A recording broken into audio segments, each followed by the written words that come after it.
short. I know you're ready to kick it. Hi, this is Jay with Black Sports Online. I'm here with Dennis Rodman. You've been very candid in the past in your books about your experiences with bullying. So this is a natural pairing to support this event tonight with Stephen Orozco. Well, it's different, because, like I say, it's a new era. It's a new decade, so a lot of things have changed over the years. So as far as bullying and, kids are fighting each other and stuff like that. But it's so hard today because of the technology. It's so hard to communicate with kids these days. I was just going to mention that. You're a father of children. How serious do you think the children are taking these? We know how serious it is as an adult, but how serious do they take it? You know how kids are today. I got 4 kids, and their attention span is like that short. So it's like, okay, great. So, like I said, at least they know that some people out there actually care about some of these kids. So if you can reach like half of them, that's great. If you can reach 1/4 of them, it's great. 1/3, it's even better. So it's like, if you can put it inside their heads, let's put it just in bringing their heads. As someone who's experienced this, what advice have you offered them to kind of navigate through society when things like that happen? Oh, for my kids, they don't have to deal with that because it's more like, it's like a on the cuff thing. Once if you're famous, they'll leave you alone.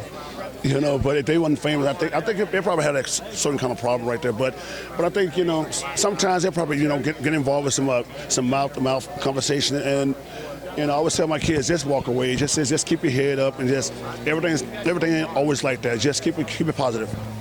We've seen a switch over to the NBA real briefly. We've seen a lot of navigating between players switching teams, everything. Which team is most compelling to you this upcoming season?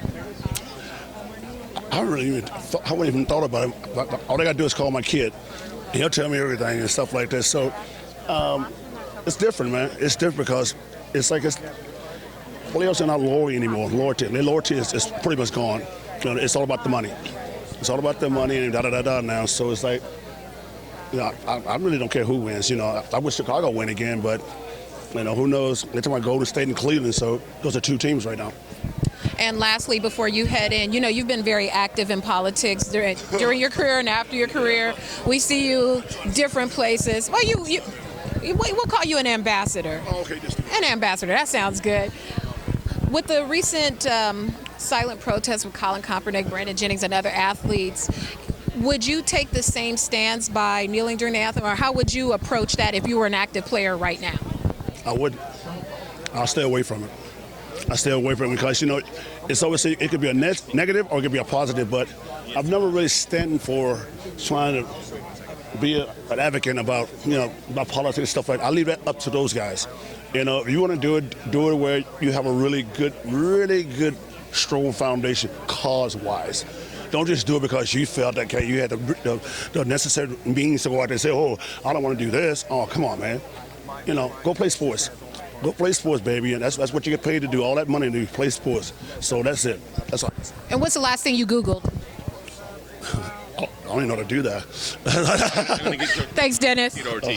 Just a picture, no interview.